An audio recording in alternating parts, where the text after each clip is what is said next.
years ago, I began photographing Holocaust survivors, starting at the Holocaust Museum in Chicago. Not only did it have an effect on me, but the director of the museum told me that it was very important to them to know that they were going to be remembered, that their face would not be forgotten, that their legacy would be ensured. So I began going around the United States, taking photos of survivors. We would go into people's homes to take their pictures and notice that they didn't have a lot. I have Social Security, about $1,067 a month, and I get from the claim conference, $425. And my total expenses for a month without the food are $1,450. So that would leave me about $40 only. And there's no way I can buy food for $40. My car was overheating, and I had to take it in and have some work done on it. And I recently went on dialysis, and I have some dental problems, and it just keeps adding up. I was okay until my husband passed away, but my husband passed away. When John and I realized that there were 100,000 survivors living in the United States, and 30 to 35,000 of them were living in poverty and struggling with day-to-day needs, we decided we had to do something.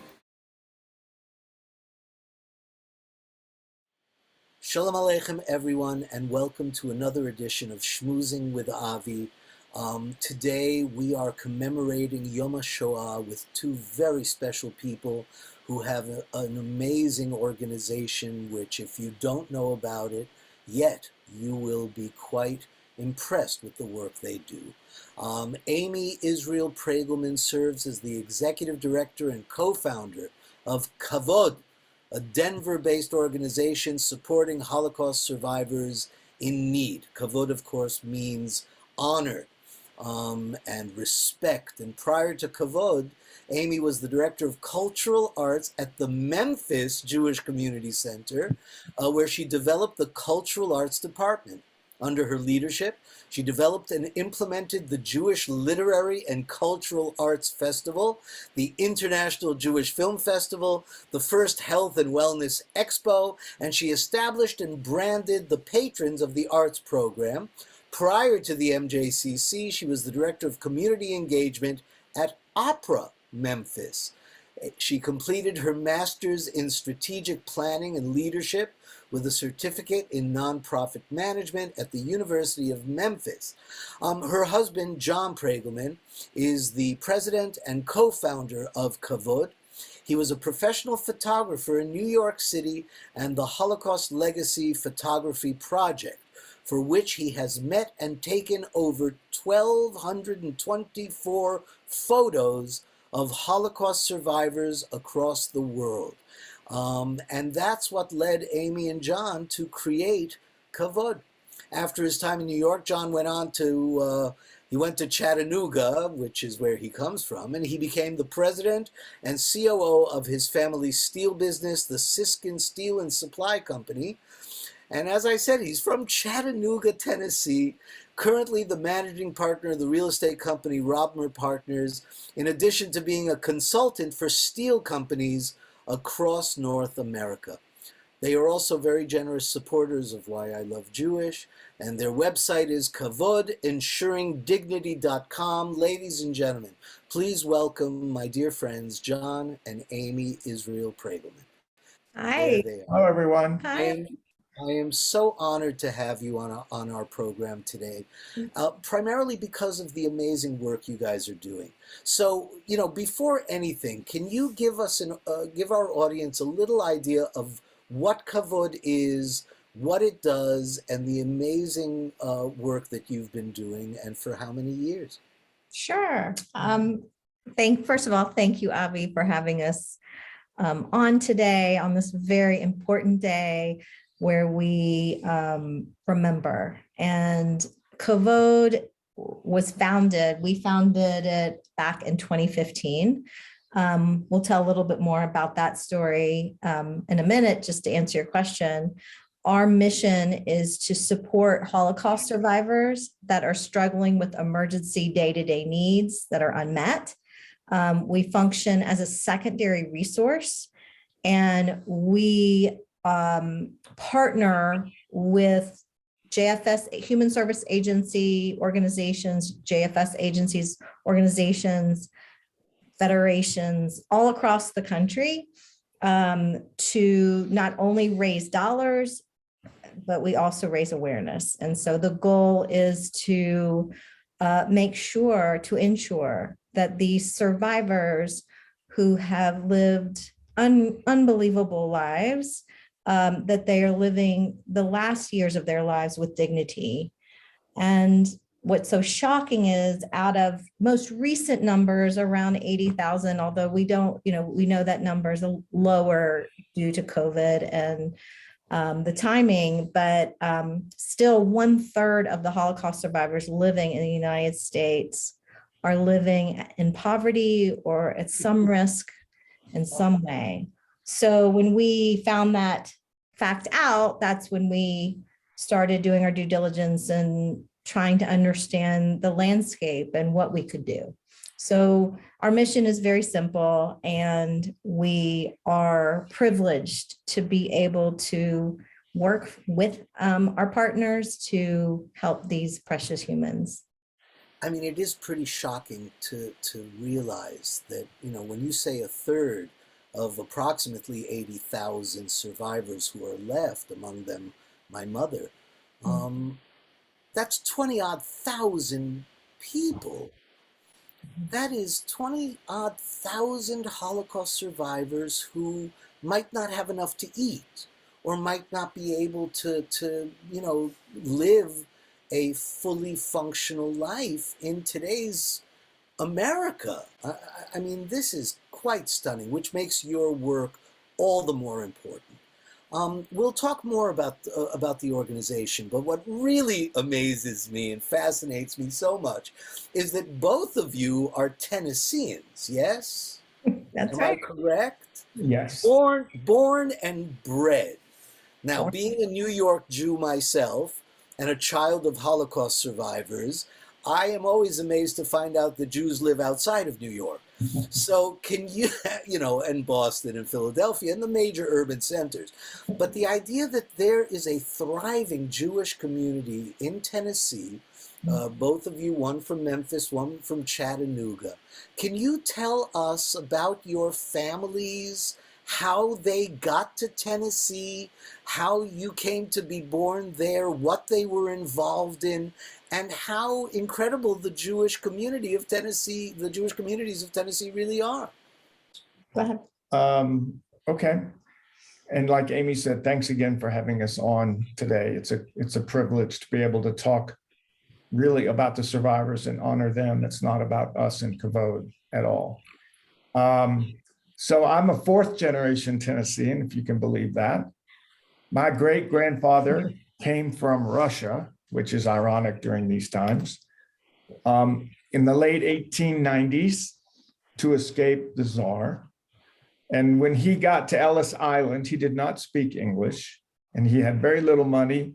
It just so happened the guy in front of him was also from Russia, and the guy turned around and says to my grandfather, "Where are you going?" He said, "I don't know." And he said, "I'm going to Chattanooga. Why don't you come with me?" Like, okay, I don't know what a Chattanooga is, but that, he went, he was just happy to not be in Russia. So he arrived in Chattanooga, if you can imagine, a Lubavitcher, very Hasidic rabbi in Tennessee in the 1890s. Obviously, no one would hire him.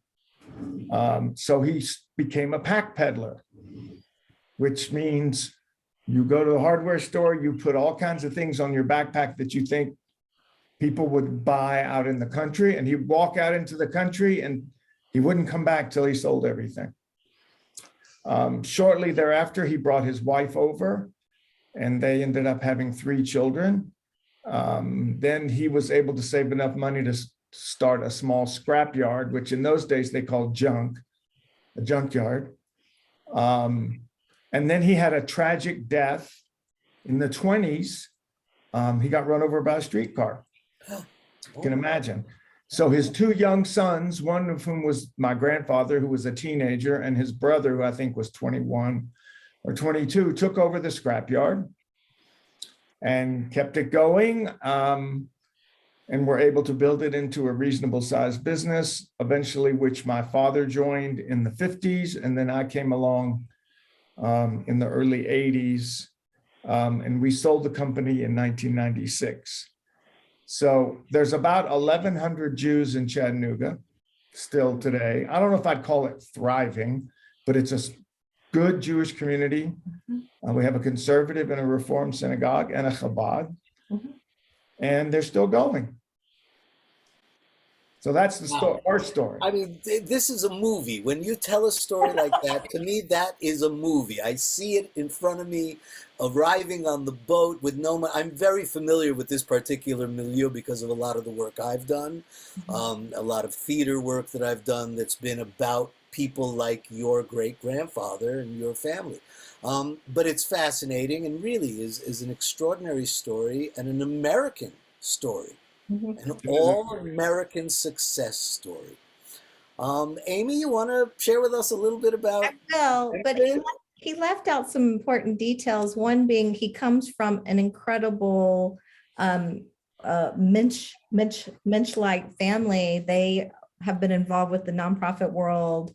They created incredible organizations in Chattanooga that have done a lot of good as well. So it's part of his DNA. I just had to say that. So my family, actually, I'm my father from Houston, actually born in Dallas, and his family came from Budapest, long line of rabbis that and they came over, I want to say in the early 1900s. And then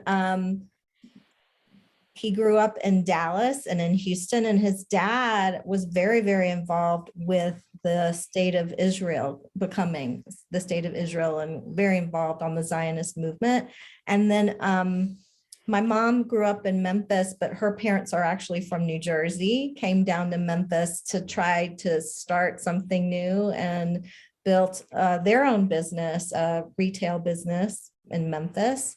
And so then I grew up, born and bred, like you said, in Memphis. Memphis is an extraordinary Southern Jewish community, huge Orthodox community. We have a yeshiva, and we have huge Reform synagogue, conservative, multiple Orthodox community, Chabad, really strongly knit community, with the JCC being kind of at that central place. I think it's 80% affiliated or something crazy like that, and just a beautiful community. It's home. It's where I thrived. Working at the JCC was definitely a point of pride for me.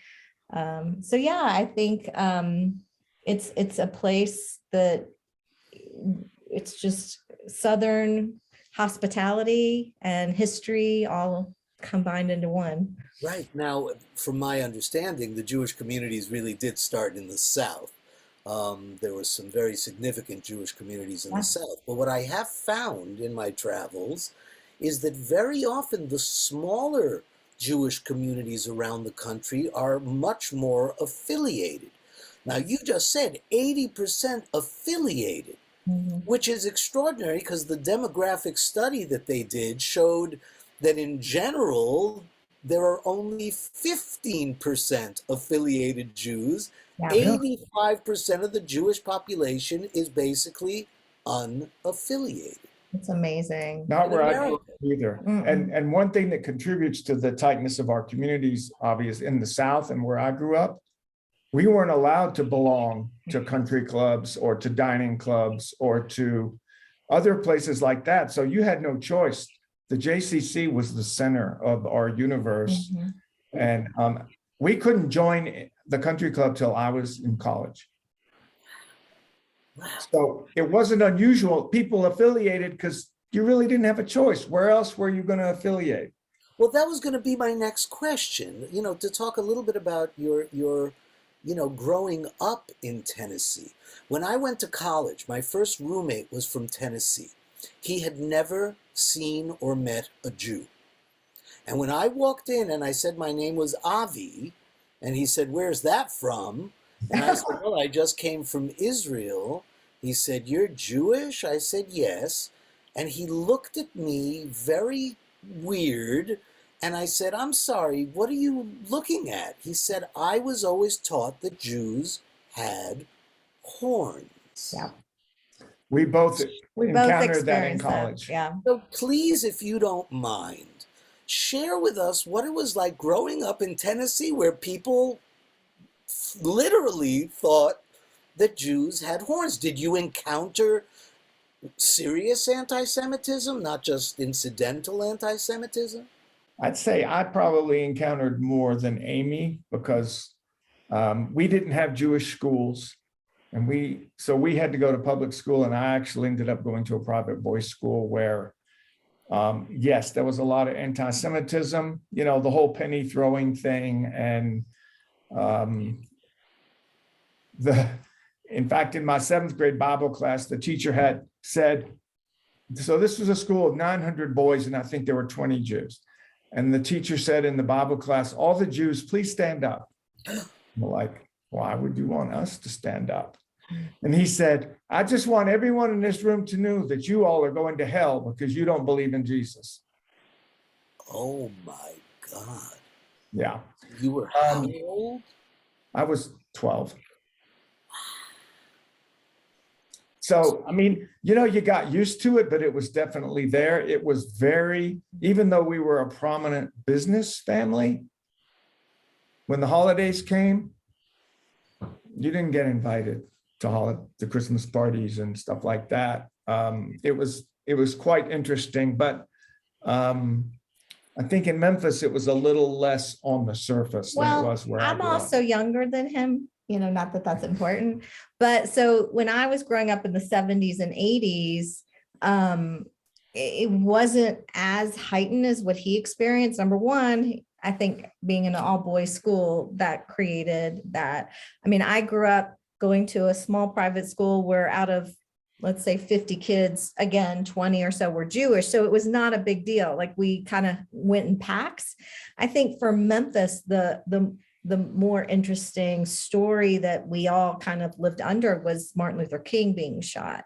And that really created an interesting, more of a division in Memphis than anything else. But the Jewish community was so strong, and I really didn't go outside of it. We kind of lived in a community area, and you really didn't go outside of the community. So whether you were Orthodox or conservative or Reform, you kind of just group, we had youth groups, and we all just kind of intertwined with each other. So it wasn't as big of a outright anti-Semitism that he got. My brother did, but he also went to an all boys Episcopalian school.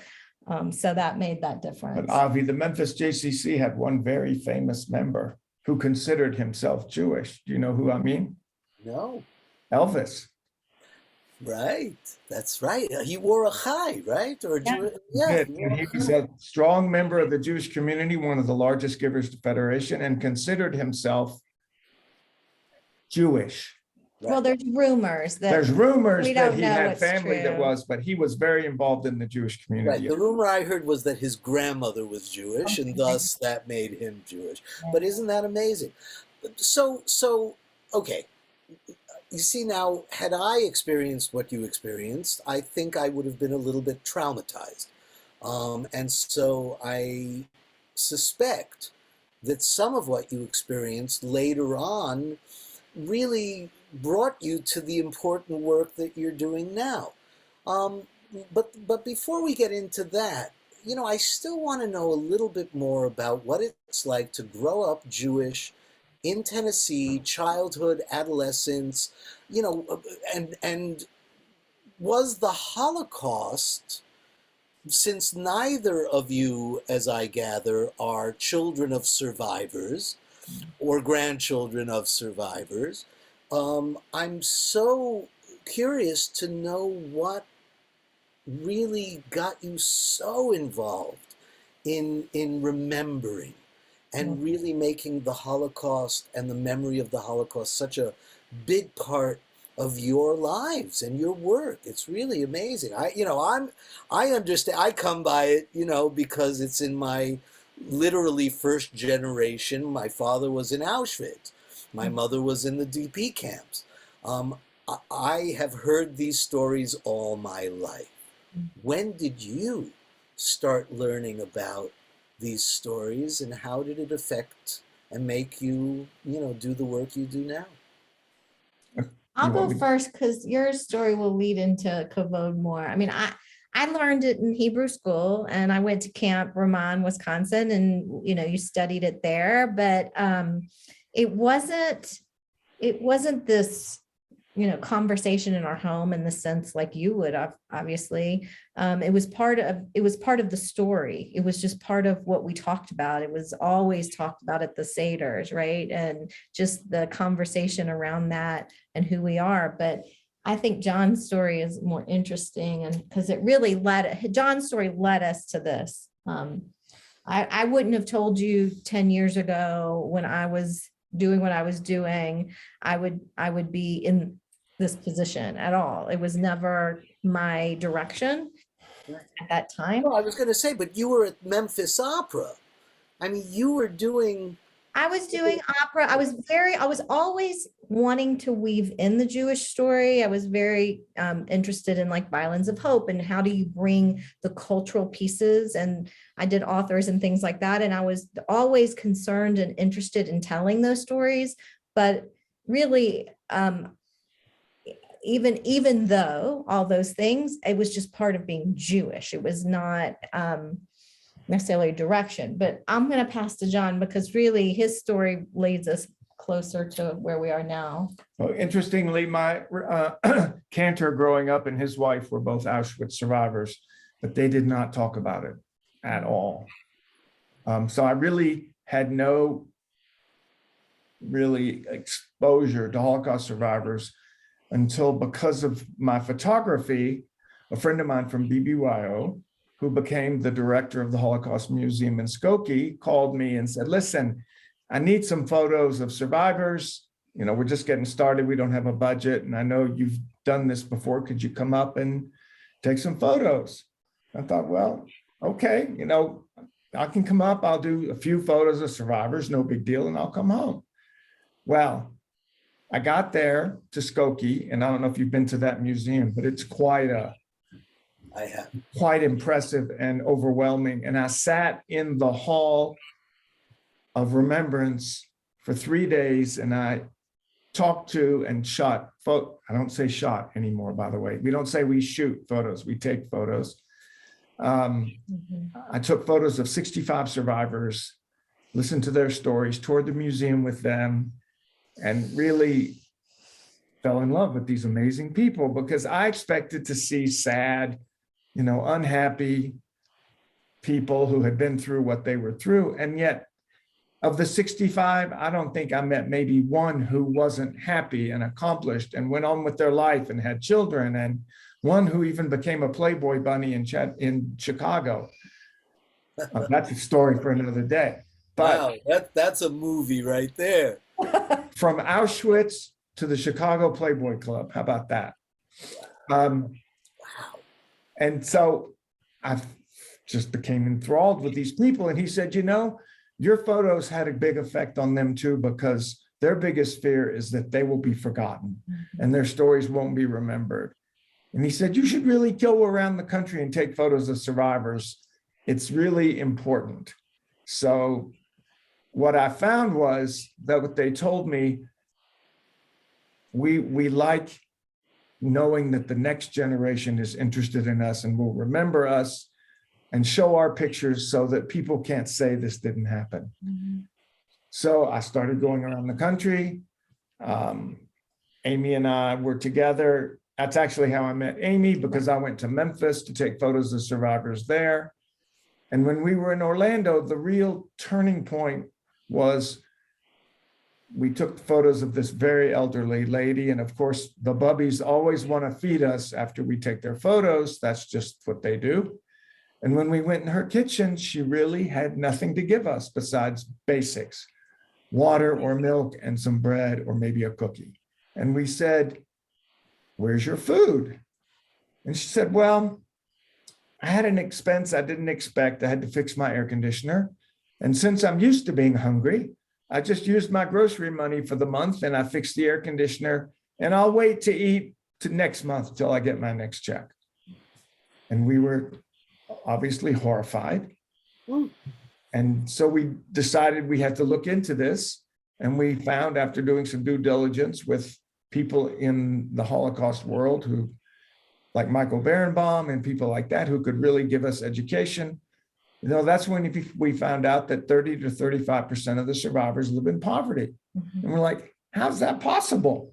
The wealthiest Jewish community in the world, and we have survivors living in poverty. And at that time, it was about 100,000 survivors that they were saying.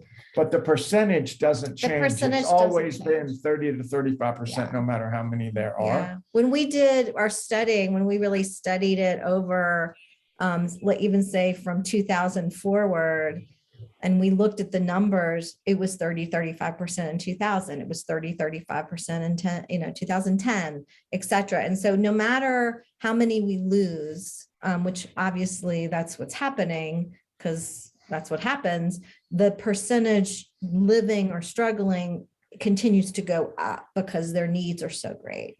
So I'm sorry. That's all right. And then, so we decided we had to do something. We didn't know what we could do. But we had to try something. So we were living in Memphis at the time. And so we started there and thought, well, if we can help survivors in Memphis and maybe in small towns in the Southeast, it would be a good thing. Can I tell a funny story?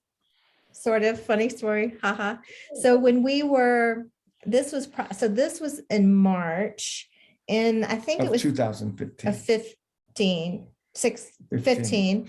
Then that summer we were in LA because he was taking photos in LA. And if I don't know if you know, John, but there's really no is never an answer. So we started doing our due diligence around that time. And at the time I had gotten a film that Michael Berenbaum had done, and I looked him up and I started looking at who is this. And of course, he's just one of the well-renowned historians of this time period. And I said something to John, I'm like, he lives in LA. Like, wouldn't that be crazy if we got to meet him?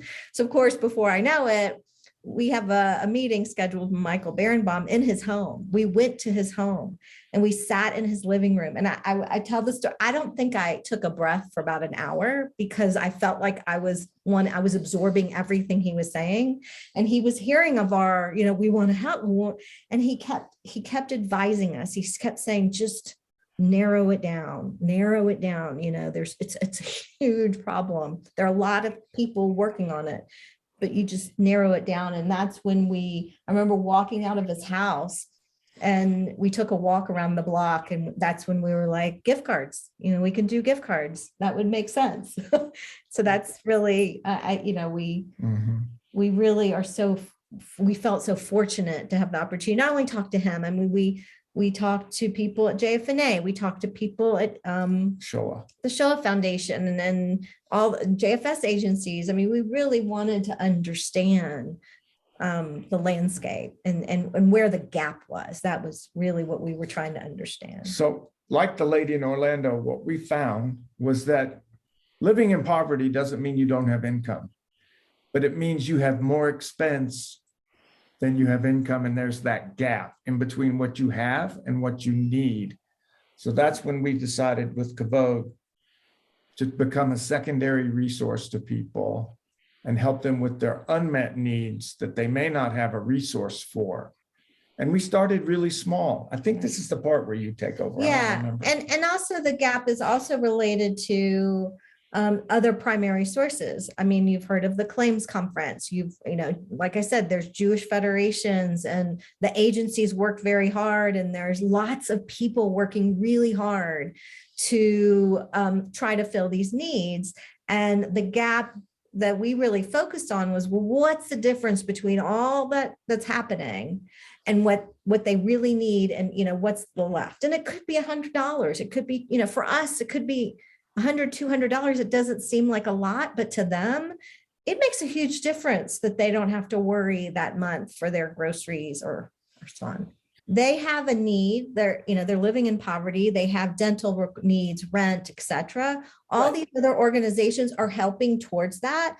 But because the need's so great, let's say they have, a great example is they have a dental emergency. And we all know a dental emergency could be $5,000, right? I mean, it depends on where you live and what you need. So they may be able to get resources for a half of that, or maybe 3,000 of that, and there's still 2,000 left over. Or maybe they had a medical bill this month that they had to pay, but they therefore couldn't pay their utilities. Well, they may be able to get some emergency resources from these other primary sources, but there's still another $100 here or another $50 here.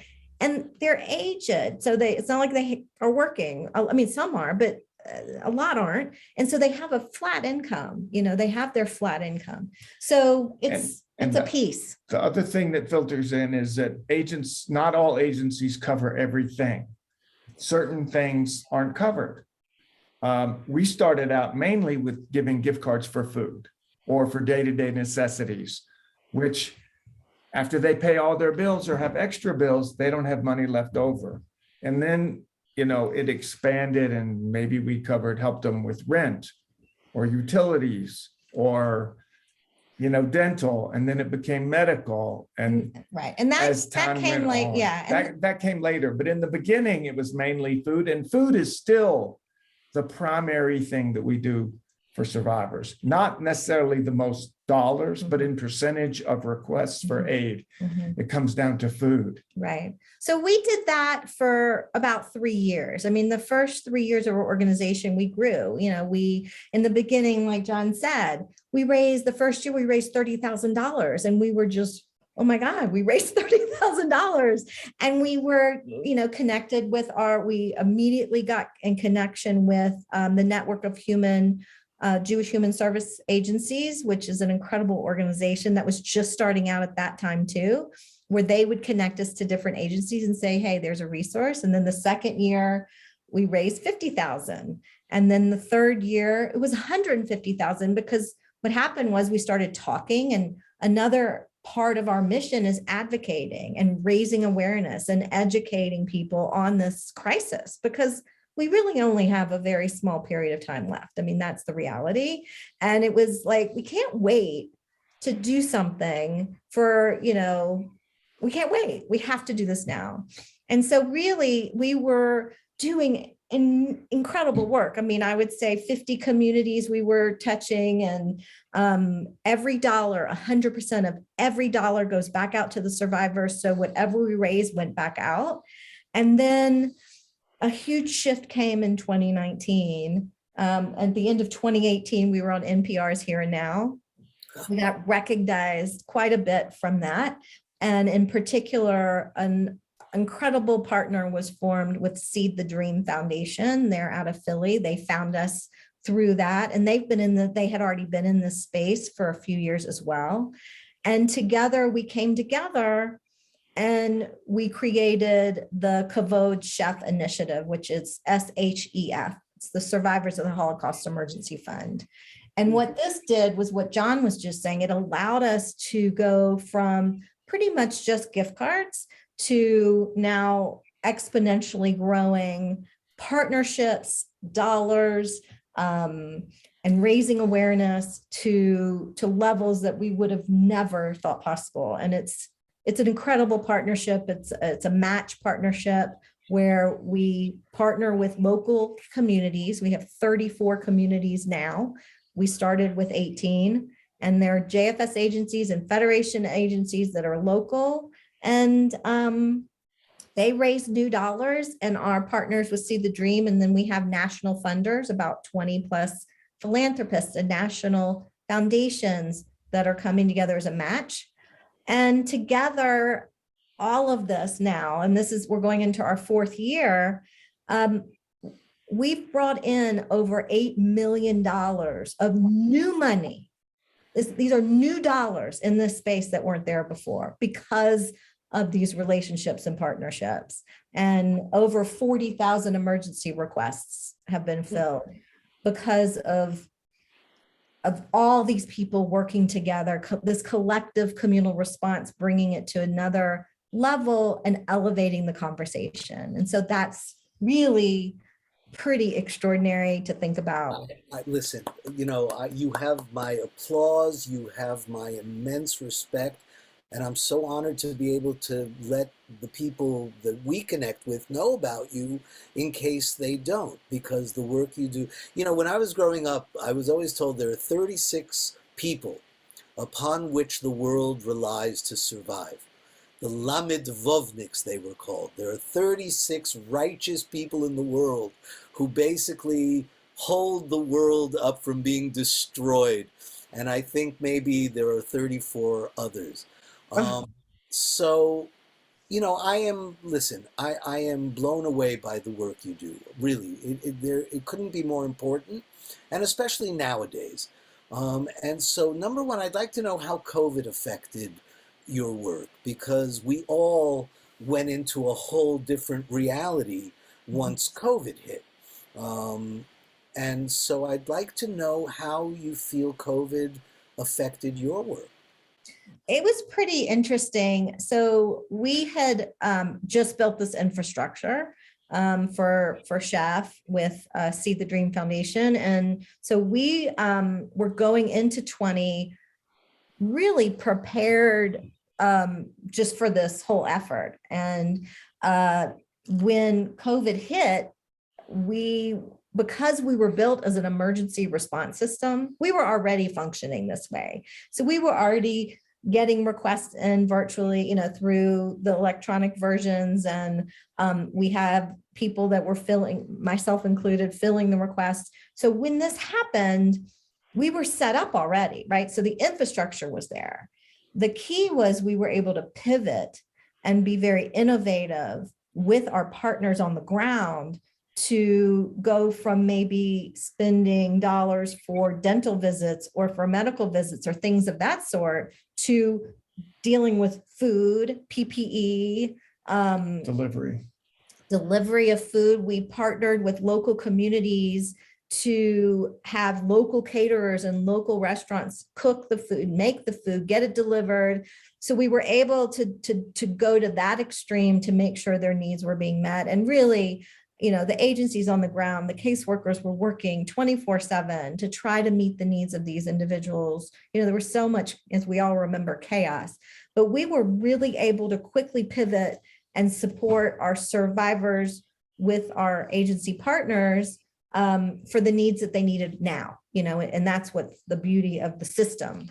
How did you deal with those survivors who were not connected to the internet and didn't have access to virtual, emails, and who needed help understanding the technology?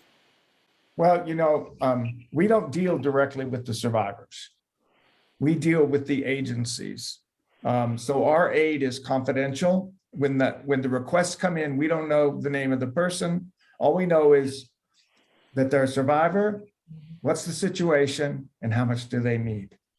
So we don't interact with them. The agencies are the ones who really became less electronic and more in person. They would go see the survivors. They were visiting more to the nursing homes or wherever they were. And it became much more of a in-person kind of thing. The survivors didn't go out as much, but the caseworkers did way more. And there were a lot of community volunteers who stepped up to help them, like deliver food or go to the drugstore for them or whatever it took. Or make phone calls. Really, a lot of it was phone calls. Yeah. At that point, you really couldn't be face to face with anyone either. So they were calling and we, volunteering to call, but the caseworkers were on the phone. But I will tell you, you'd be surprised how many survivors are on email or know how to use a smartphone. It was amazing to us, and I still do today, how many I can keep in touch with electronically who in their 90s, and they're I was actually shocked to find that there are enormous groups on Facebook of Holocaust survivors, their children, their grandchildren, and a real support system. Yeah, and the other piece was later, once the vaccination came out, we were able to work with our community agencies to help with costs of transportation to get them to the vaccination. You know, there were so many people working in the backgrounds to get so much done to make sure that they were getting, and we were in place to help with how do we connect people, and then how do we also help the costs of these new expenses. and we also were able to sort of change what requests we were willing to fill to help people who were stuck at home more in terms of home repair or rent or utilities and things like that, that were helpful. Air conditioners, especially in New York. We've gotten very involved with the Orthodox communities at Bikur Cholim, in Williamsburg, and in All over the Northeast. Yeah. That's the other one. Anyway, but you know, everybody was incredibly flexible and realized that I'd say the urgency level went up 100% of Yeah. people to make sure they were taken care of. Mhm. Yeah. I mean, it was incredible what our pretty partners crazy. did. Right. I have to say, you know, we can sit in front of you and tell you the story, but there's so many people behind us, like I've The mentioned, caseworkers. the caseworkers, the people on the ground that are talking to these individuals that have these relationships and understand, to the people that are raising the dollars so we can do what we are doing. I mean, it's really incredible. I mean, one of the things I love about what you guys are doing, and I want to get back to the photographs, because, you know, John, one of the things that I was most impressed by with you is how you are able to capture in a photograph the immense life experience of these people. When you look at your photographs, and how many photographs have you done now? How many survivors? 1,225. I just did one by Zoom yesterday. Wow, 1,225 survivors. And basically you take several photographs and you usually put up one or two of each, certainly the ones I've seen on Facebook. And each one shows an entire lifetime. It's like you nourish the soul. You see their souls. I actually posted on one of your photographs yesterday that it was pure joy. And you said something interesting in the beginning, and I want you to speak more to it. You know, my father came out of Auschwitz, and I knew several, you know, I grew up in a world of survivors because they usually stayed together. Sure. And of all the survivors that I knew, there was, maybe one, maybe two, who were not full of joy and life, to be alive. My father was one of the nicest, Olav Sholem, one of the sweetest, most loving human beings on the planet, and he came out of Auschwitz. Can you tell us more about that life that you see in these survivors when you photograph them, the stories they tell you, and how they, because that to me is a lesson for the world that we need to learn, especially nowadays in light of what's happening today in Europe, in Ukraine, with Russia, with new refugee, 2.5 million refugees, more by now, you know, just millions of displaced persons, little children. How do they overcome the trauma? I don't know if I can speak to how they overcome the trauma, but I will say that many, many times, Amy, well, usually we sit down just one-on-one, or the two of us with them, and often they'll come in and they don't know what to expect, and they're nervous, and they're not, you know, not really happy about having their picture taken. But we treat them with kavod, dignity and respect. We don't talk about what happened to them. If they want to talk to us, we let them talk. But generally, we talk about their family, their grandchildren, their great-grandchildren, where are you from? We learned over the years that we try and deal with them in a very trauma-informed way that makes sure we don't trigger, which is why in the beginning in Chicago, I said, I'm going to shoot your picture. And one lady just absolutely got hysterically crazy and upset. She said, please don't ever say shoot. My parents were shot in front of me. So we have to be very careful about what we say, but they seem to come to life, Avi, when I start to take their pictures. They're like, well, maybe I should do my hair. And they call their girlfriend over and give me some lipstick. And especially, I'll send you the picture of the lady who became a Playboy bunny. They are so confident in themselves, and look what they've overcome. And they want their picture taken. They'll often say, well, I had my video done by Spielberg. Why do I need my picture taken? And I say, well, can you carry that video in your purse? Can you give that to your grandchildren? Can you put it on the wall? And so this is something tangible. I take their photos. I usually give them 5 to 6 photos printed for themselves. I write each of them a personal note about how much of an honor it was to be with them. And it gives them like a sense of, I'm going to be remembered. Yeah. That's the important thing. And it brings them to life. Very, very few. I only had one that I remember that didn't like their picture. Yeah, Remember that one? I do. That also speaks to how good a photographer you are. But I used to say this about taking pictures of Ford models, right? Ford was the agency with Christy Brinkley and Gerald T. It ain't hard to take a good picture of them. And these survivors light up. And I take 100 to 150 shot pictures of each one. And then I'll pick the 4 or 5 good ones. And the ones I'm posting on Facebook, I've gone back now to older photos and I'm like, I didn't realize at the time how great these people looked and smiled. Or like you're saying, the man who was so happy yesterday, he was somebody from the FSU who lives in San Diego, has nothing. Happy, you'd think he was a millionaire.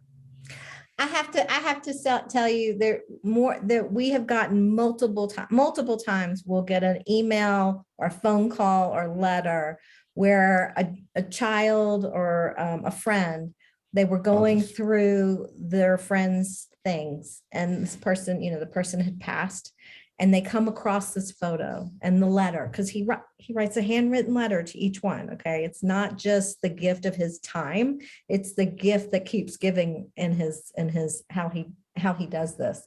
That they see this photo and it becomes a treasure for them because they see that parent or that friend in a light that maybe they hadn't had or they didn't see or didn't know, and they didn't have another photo like that. And they'll reach out and they'll say, you have no idea what this means to us. You have no idea. This is a gift for us. And so I think that you're right. It's like you look at these pictures and there are times where my breath gets taken out of me and I've seen them so many times. They're extra. It really is.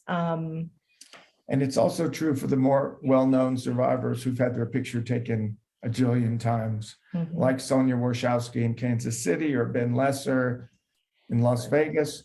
Their family always says, you captured something different that we hadn't seen. And it's really a gift to us because we often talk to our children about, you know what, you don't really have problems. Right. These are problems. Right. This is suffering. And it's a good way to keep your feet on the ground, especially, and now I'm getting lots of calls from survivors because of the Ukraine crisis saying, oh my God, I'm reliving my escape from Russia. I'm reliving being on the Polish border with Ukraine. My mother, every day, she sees herself on television when every time a little girl walks by, and now I'm going to get a little teary. Every time a little girl walks by the screen, she says, that was me. That was me.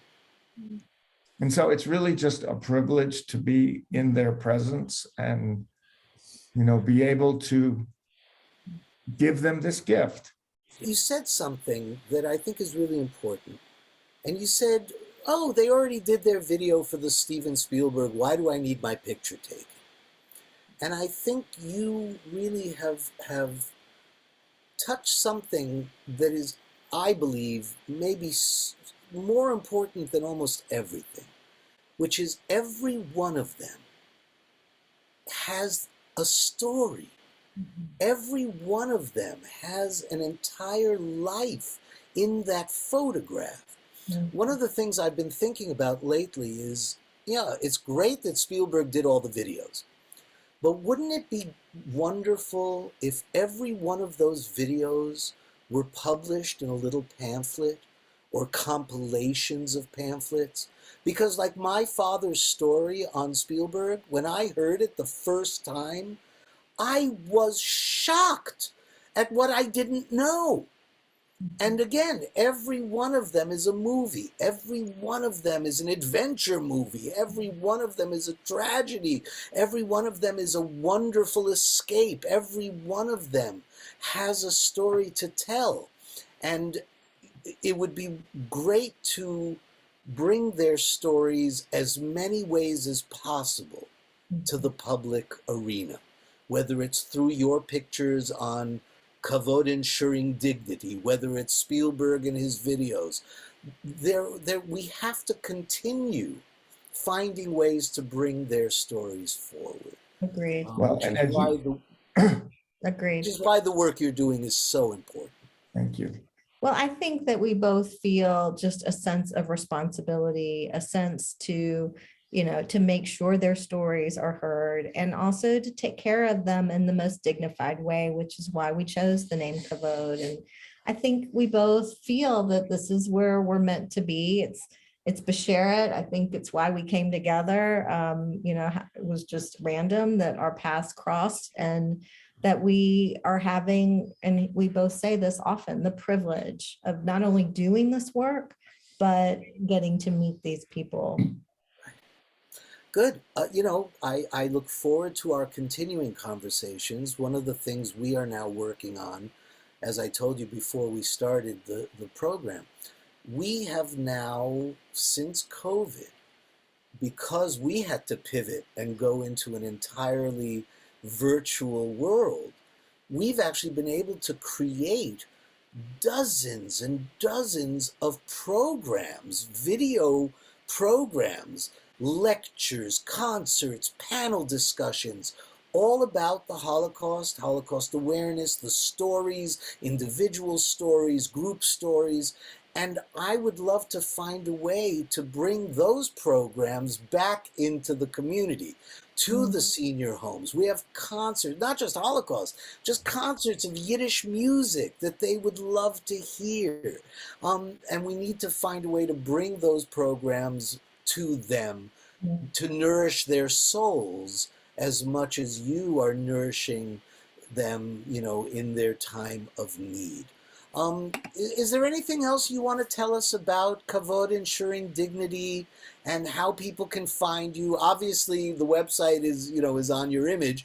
KavodEnsuringDignity.com Yes. is your website. Yes. And I encourage everyone to go there. Is there anything else you want to share with our viewers before we leave? On our website, there's a hotline number. There's a number people can call if they know of a survivor, or they know of someone that needs help and they don't know how to get there to get to their local agency. We do a lot of that where we connect people to make sure, like John said, we're not working. It's all confidential. We don't work directly with the family or the survivor, but we can for sure find the place for them to go, because the idea is that we support survivors regardless of where they live in the United States. So that's another piece of our advocating and our elevating the conversation. And yeah, I think on the website, there's a gallery of all of John's photos and lots of information. And we just welcome you to go and check it out. And we just appreciate the opportunity to share the work we're doing. It's really. What is the future? What do you see? How do you see yourselves, in the next few years? Well, I mean, we'll keep doing this. We still have time. There's still survivors in their early 80s.